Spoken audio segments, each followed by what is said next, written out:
मुख्यमंत्री अखिलेश यादव ने सपा के प्रत्याशियों के पक्ष में जिले में 5 स्थानों पर जनसभाएं की। सबसे पहले मुख्यमंत्री ने बदायूं जिले के बिसौली के दुंदपुर में जनसभा की, जिसके बाद सहसवान, बिलसी, शेखुपुर, बदायूं सदर, दातागंज विधानसभा क्षेत्र में संयुक्त जनसभा की। बदायूं की राजनीति में आजकल खलबली मची हुई है, क्योंकि बदायूं सपा का गढ़ कहा जाता है। बीते दिनों प्रधानमंत्री ने बदायूं में जनसभा कर विपक्ष के खेमे में खलबली मचा दी है, जिसके बाद आजम खां की बदायूं में जनसभा जिसमें वो कुछ ज्यादा ही बोल गए थे। अब आज मुख्यमंत्री ने एक दिन में जनपद में 5 सभाएं कर वोटरों से अपने पक्ष में मतदान करने की अपील की। बिनावर कस्बे में जनता को संबोधित करते हुए कहा, बदायूं सदर विधानसभा क्षेत्र के प्रत्याशी आबिद रजा को जिताने की अपील करते हुए सरकार बनने पर यूपी में 24 घंटे बिजली देने का वादा किया। मुख्यमंत्री अखिलेश यादव ने भाजपा नेताओं पर झूठे वादे करने की बात कहते हुए जमकर निशाना साधा।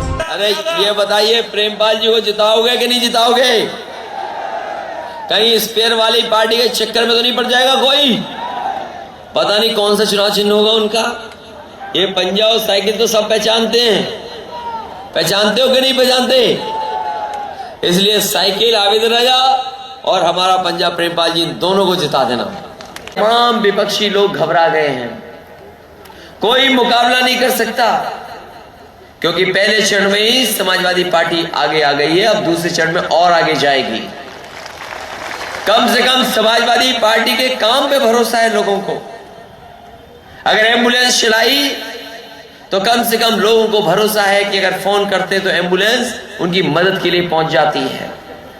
ये कम से कम एम्बुलेंस चलाई है। 100 नंबर पुलिस को भी दे दिया कि कभी कभी फोन न उठने की शिकायत और घटना स्थल पे न पहुंच पाए पुलिस, कम से कम 100 नंबर पे अब जिस समय आप चाहेंगे आप जानकारी देंगे, घटना के बारे में बताएंगे तो पुलिस मौके पर पहुंचेगी। ये भी मदद करने का काम समाजवादियों ने किया है। ये सड़क जो आपकी बदायूं से बरेली को जोड़ती है, 4 लेन वाली, ये भी समाजवादियों ने बनाई है। अब तो कम समय लगता होगा पहुंचने में, कुछ लोग रफ्तार से भी चलाते होंगे।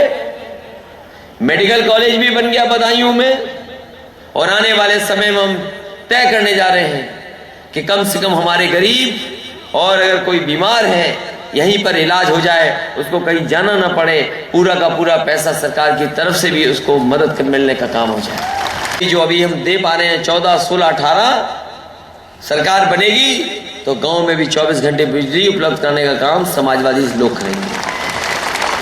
काम में तो हमें कोई मुकाबला नहीं कर सकता।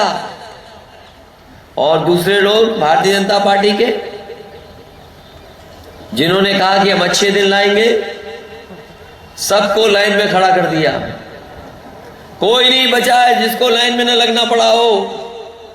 500,000 रुपए बंद कर करके लोगों को तकलीफ पहुंचा दी, कारोबार रोक दिया, अर्थव्यवस्था ठप हो गई। और बताओ, किसी पे 500,000 रुपया बचा तो नहीं? किसी पे बचा हो तो बता दो। अब तो जमा हो गया सब। जो वादा किया था उन्होंने कि काला धन आ जाएगा तो हम गरीबों के अकाउंट में 15 लाख पहुंचा देंगे।